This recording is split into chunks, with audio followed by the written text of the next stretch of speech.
Samantala, matapos ang press briefing na isinagawa ng National Task Force to End Local Communist Armed Conflict o NTF-ELCAC, lumabas ang katotohanang walang kinalaman ng militar sa pagkawala ng dalawang environmental activist na sina Jonila Castro at Jen Tamano. Pareho itong haharap sa mga kaso ng perjury at iba pang posibleng aksyon sa paglabag sa legal ni sistema ng bansa. Alamin ang buong detalye ng balita sa ulat ni Hana Agon. Pinatibay ng National Task Force to End Local Communist Armed Conflict at Philippine National Police na walang katotohanan ng alegasyon na pagdukot ng mga militar kina Jonila Castro at Jen Tamano na kapwa environment activist. Ayon sa NTF-ELCAC, kusang lumapit ang dalawa sa militar para sa kanilang kaligtasan matapos lisanin ng kilusang komunista.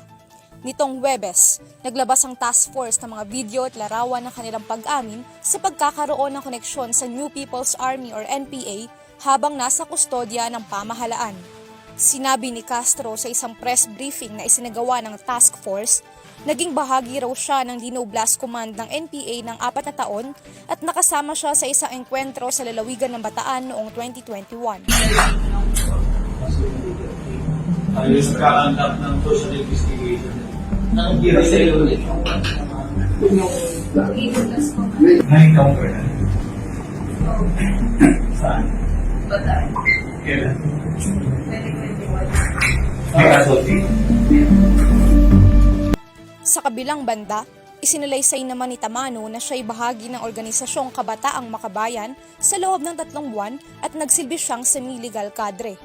Dagdag pa, noong Hulyo, nakipagtagpo siya kay Castro at pinagpasyahang mag-organisa sa mga mangingisda sa lalawigan ng Bataan.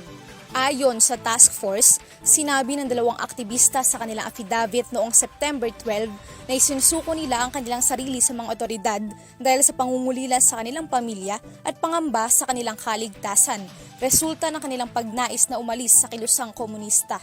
Samantala, inaayos na ng NTF-ELCAC at Philippine Army ang mga kaso laban sa dalawang ito. Pareho silang haharap sa mga kaso ng perjury at iba pang posibleng mga aksyon dahil sa alegasyon ng kanilang nilabag sa legal na sistema ng bansa sa pamamagitan ng pagpirma ng affidavits na sila ay mga miyembro ng NPA at mga kaalyadong grupo nito. Para sa EuroTV News, Hana Agon, sumasaludo sa bawat Pilipino.